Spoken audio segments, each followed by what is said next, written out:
ka lang, may kinain na natin yung notes, may kinain na nag-polish ang notes. Claro?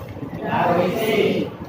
Again, as I mentioned to you, do not throw the max. Okay? So, until what time ka? 4:15. Okay, anyways, we still have 10 minutes left. By the way, I want to congratulate all of you again for making this. Now, I hope you understand unsa kalisod, unsa dili basta-basta ang pag-identify or pag-locate sa mga how much more, no? Kamo, I'm telling you, swerte pa mo. Because you have all the internet. You have the internet na mutabak sa inyong isaw na siya pag-locate.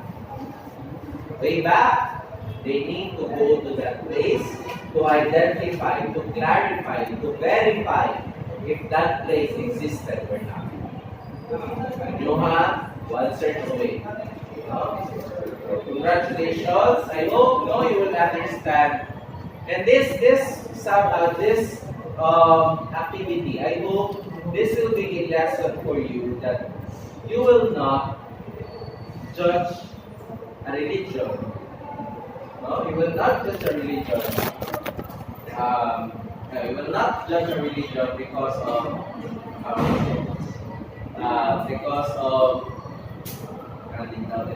something like that. Always remember that a religion is also a historical event. No? It's not just a one day or a one day. Itabo lang siya one night.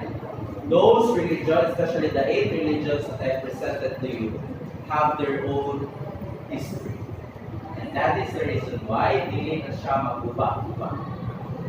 Even though there's a lot of issues, even though there's a lot of problems, for example, one of the examples are that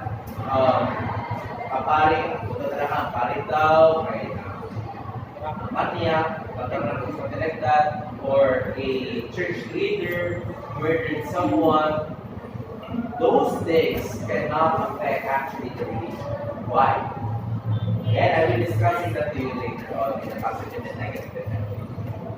Why is that? Because those religions does not have the foundation, dili ang foundation ng religion kay katong mga tawhan. The foundation of that religion is the story itself.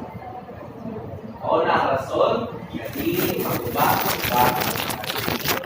Even though there are some researchers na approve, so on and so forth, no one can destroy a religion.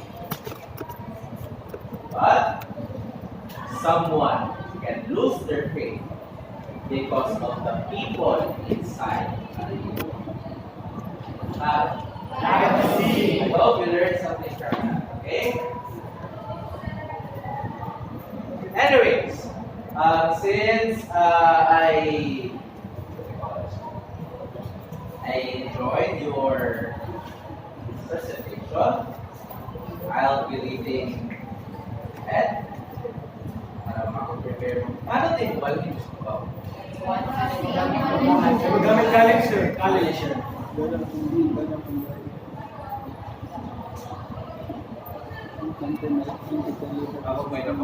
Anyway, again, do not throw the mask.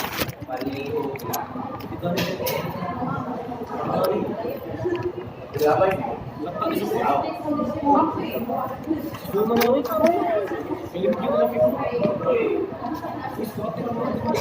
That's the...